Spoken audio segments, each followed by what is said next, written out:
For lesson 5 variables, we're of course learning about variables, specifically how to use it to assign values that you're going to be reusing over a few times. And of course, we're going to be looking at very common mistakes made when we try to assign and use variables. So we're going to look to see how to debug some common mistakes. The first thing I'm going to do is address us to bubble 7, the practice. A. Here, in this assignment, if you take a look, we're essentially given a program with a circle, and what it wants us to do is simply reassign the value of circle size so that the circle fills the entire screen.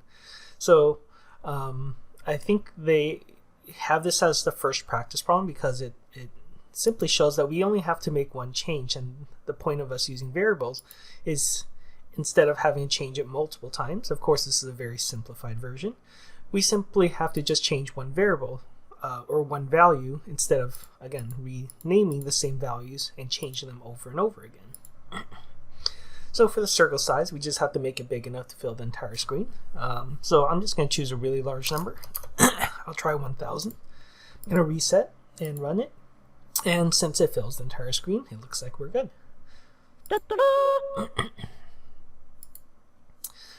The next one, we're going to look at B, which is to debug the program.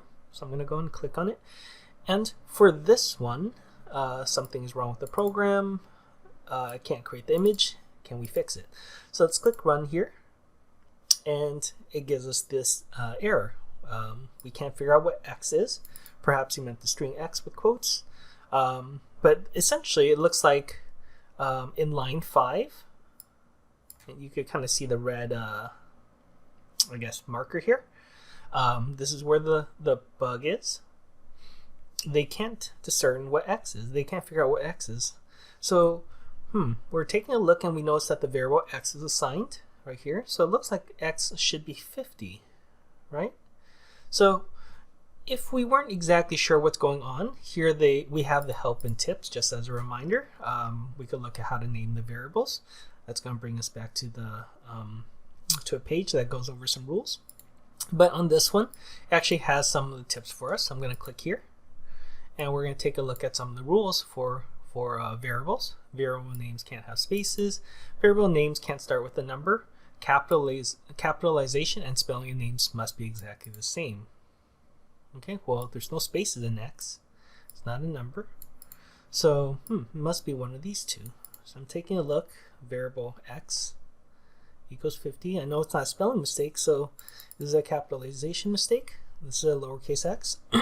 This is a capital X, and that's why we noticed down here the lowercase x works. So I'm going to change this to a lowercase x. I'm going to go ahead and run the program and see if it works. Okay, so it looks like once we did that, number 5 worked, and number 6 has a problem. Okay, Y isn't declared yet. So looking back, same issue, right? It needs to be a lowercase. I'm going to change this to lowercase. Finish and run, and now it looks like the code does work. Okay, so we're done with that one.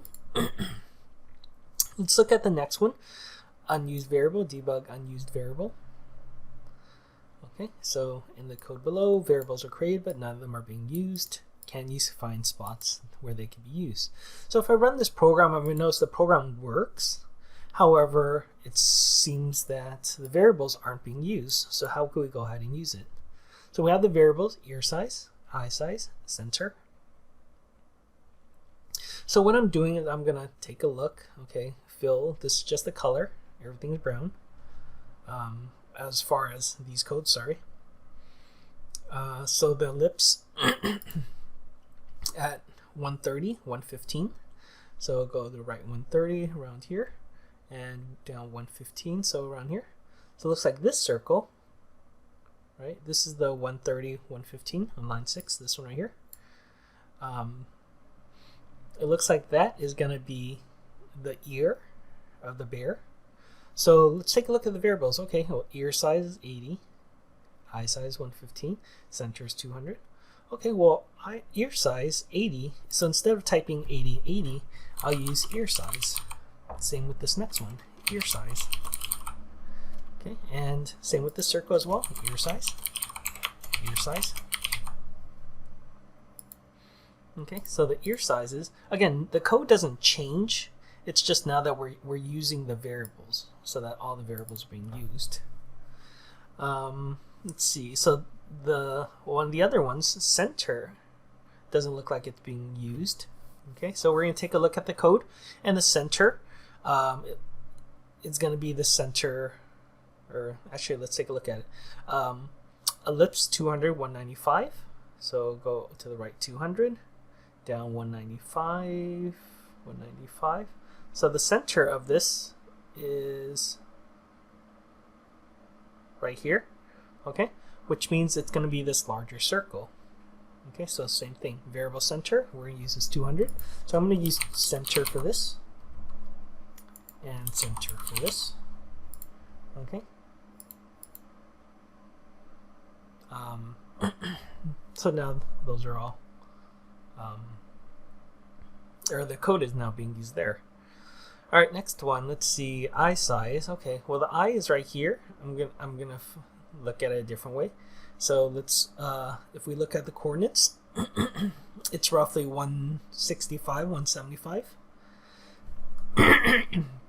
We know it's black, so 165, 175. It looks like this is the eyes, so the eye size is going to be right here. Okay, and I know it's the same horizontal, so sorry, the same vertical.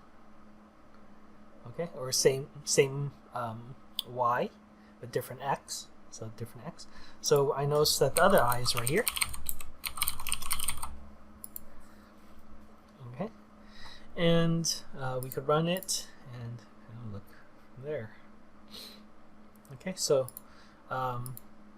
that's our bear. We could continue using center down here for this line. If you notice this line right here, we could use center for that. We don't have to. Honestly, we don't have to for any of this, but I think the point of this is to emphasize how we could reuse that same code so we don't have to look up those numbers all the time and just use center as needed. Okay. Same with the smiley face. I'm going to use center here for the center of this arc. Okay. So that's going to be part C, just making sure we use all those unknown variables. Finally, bad naming. Let's take a look at this. And this, I think, is one of the more important ones. I don't know why they start with the text. Honestly, I don't know if it's a glitch on my end. I try to restart it to the original. So I don't know if you guys see on block or if it's with text. Maybe it's just text because this is I don't know, maybe they intended for this to be more challenging. But we're going to look at it anyways. It looks like the variable, which is this right here, they're calling shape size, and the value for that variable is 100. Okay, here they're filling it red, they're making ellipses, which is at 200, 100, size, so the size of the ellipse is going to be 100, 100, and so forth. If I run this, I'm going to notice, okay, well, line 1 has an error, and line 3 has an error. Let's take a look at line 1 first. We want to go in order of the errors. So line 1, it looks like the variable is called shape size, and it's 100. So the syntax looks good so far. I'm going to go and click the hint. Okay, and let's take a look at the requirements. Variable names can't have spaces, can't start with a number, capitalization, spelling matters. Well, let's look at the first bullet point, and right away it knows, hey, this variable is called shape size, so it has 2 words. So let's delete the space. We could use underscores if we want, but let's just go ahead and call it shape size. I actually like to I like to capitalize the next letter when I use 2 words. But another thing I want to point out, since they already use size, I'm actually just going to call this size instead of shape size, just so the variables line up. Okay, so I'm going to hit reset and run, and it looks like because we got rid of that space, it kind of corrected the program, sort of shows that we didn't have any bugs on line 3. It was really just that one error in line 1. Okay, so that's lesson 5. Hopefully this video helps.